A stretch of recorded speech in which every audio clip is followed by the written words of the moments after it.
ngedot itu atau yang kita masukin jari itu memang suatu kebiasaan, memang karena supaya anak tuh merasa lebih tenang biasanya kalau di ngedot, dimana itu suatu hal yang sebenarnya kebiasaan yang buruk karena menyebabkan gigi jadi tonggos.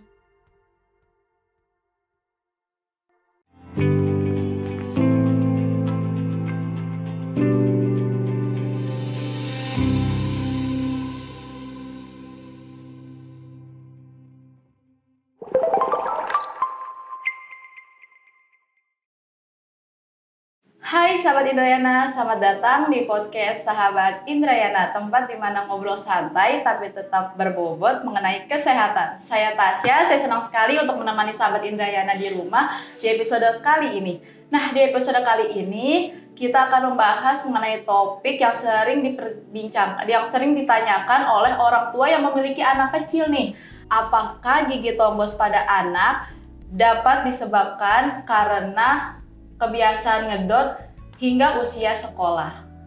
Nah, kita akan menjawab pertanyaan tersebut pada ahlinya, yaitu yang sudah berada di samping saya, yaitu Dr. Prawira, dokter gigi di Klinik Utama Dr. Indrayana. Halo dok, gimana nih dok kabarnya hari ini? Baik. Baik ya dok, sebelum kita lebih lanjut nih menjelaskan mengenai gigi tadi ya, gigi tonggos, bisa dijelaskan dulu nggak sih dok, gigi tonggos itu apa? Jadi kalau dibilang gigi tonggos itu, kalau dibilang secara dari luar tuh kelihatan giginya kayak gigi kelinci, biasanya itu lebih ke arah depan ya istilahnya, jadi kayak kelihatan lebih menonjol giginya. Tuh. Oh, Kak, bagaimana sih dok kebiasaan ngedot itu dapat mempengaruhi pertumbuhan gigi anak sehingga bisa menyebabkan gigi tonggos? Mungkin dari biasa ngedot itu kan biasa, kita gampangnya bilangnya dari ibu jari, biasa kan masuk ke dalam. Itu secara nggak langsung dia ngedorong gigi depan, karena kan masukin dan itu keteken kan gigi serinya ya.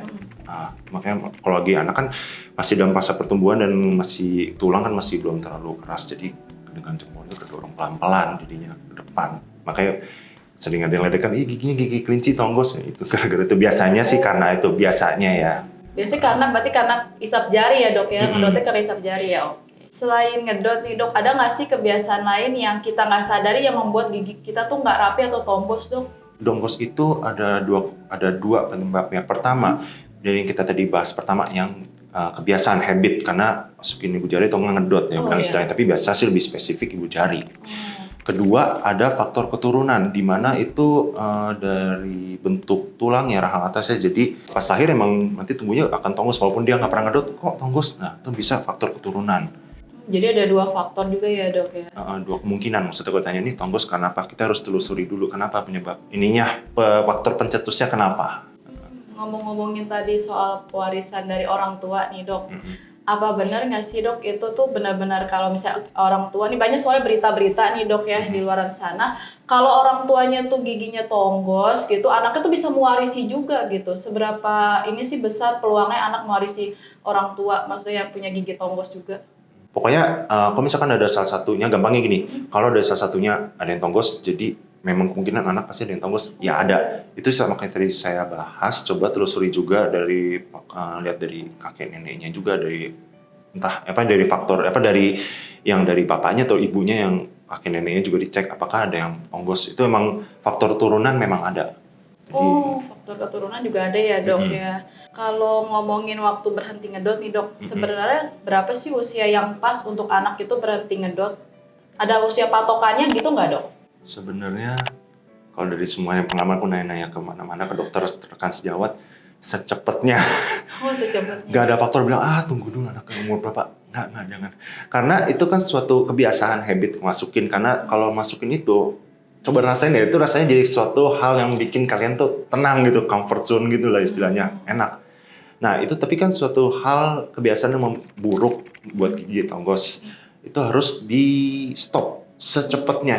Jadi waktu kecil pun umur 1, umur 2, kalau udah mulai ini, jempol mana, sebaiknya secepatnya. Jangan bilang, nanti anaknya masih anak kecil. Jangan, nanti kebiasaan, nanti sebabnya yang kasus sampai udah gede, udah sekolah pun, udah SD, SMP, ngedot ada aja. Pernah ada kejadian, makanya bilang itu habit harus, kebiasaan harus di stop secepatnya. Berarti nggak ada patokan ya dok ya, berarti emang harus secepatnya ya dok ya, yang dari kecil juga emang harus diberhentikan ya kebiasaan tersebut ya. Nah dok, kadang-kadang nih kita kan yang anak-anak itu kan suka kalau ngedot tuh nggak bisa berhenti nih, buat orang tua juga banyak yang menanyakan perihal hal tersebut gitu. Ada nggak sih Dok tips sederhana yang bisa membuat anak itu berhenti dari ngedot tersebut, kebiasaan ngedot tersebut? Itu banyak cara dan tiap anak jujur beda soalnya.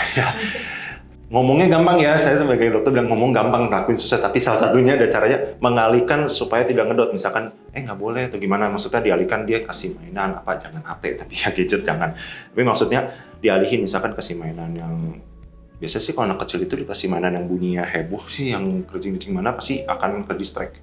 Saran sih bisa itu. Emang tuh suatu kebiasaan yang susah sih, emang kalau memang kita udah biasa, kita nggak stop ya, jadi susah stopin ya. Oh, benar ya Dok, berarti susah juga ya kalau buat maksudnya memberhentikan anak untuk menjadi kebiasaan ngedot ya? Dan anak-anak juga ya itu, orang tuanya yang lebih tahu. Soalnya kalau kita nanya ke siapapun, gak ada yang tahu. Anak kan kebiasaannya seperti apa, kita nggak tahu. Jadi harus orang tuanya yang cari sendiri. Walaupun emang cari di referensi mana-mana boleh, tapi tolong difilter lagi ya. Kadang-kadang ada yang bahaya juga sih. Benar-benar. Nah Dok, jika kebiasaan ngedot itu sudah dimulai dan anaknya sudah benar-benar sudah tombos gitu Dok giginya, kapan sih Dok waktu yang ideal untuk memulai perawatan? Perawatan kalau aku bilang setelah tanggal gigi susu ini, ganti gigi permanen yang itunya kalau udah tumbuh. Nah itu baru saya bilang tadi observasi dulu kalau memang harus dibantu sama, biasanya tuh kalau yang untuk bantu merapikan tuh dari ke spesialis orto biasanya ya. Jangan ke tukang gigi. Soalnya harus dipantau juga, dicek semuanya keadaannya, apakah perawatan harus alatnya gimana, itu memang harus dicek. Nanti kalau misalkan gigi depannya udah lepas, ganti gigi permanen, kalau masih tonggos, nah langsung konsultasikan dulu ke dokter gigi untuk perencana perawatan ke depannya.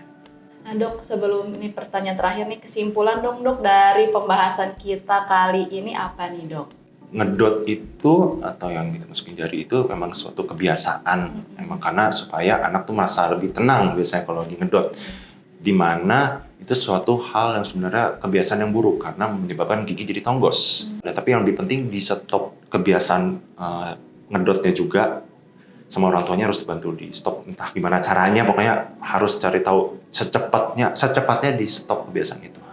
Jadi harus di stop benar-benar ya Dok ya. Oke deh. Nah, terima kasih dokter atas tips dan penjelasannya mengenai gigi tonggos tersebut. Semoga pembahasan kita kali ini dapat memberikan informasi serta wawasan kepada sahabat Indrayana dan orang tua mungkin yang anaknya suka ngedot tapi masih takut giginya tonggos. Sampai jumpa di episode selanjutnya. Saya Tasya dan Dokter Prawira pamit undur diri. Salam sehat, salam Indrayana.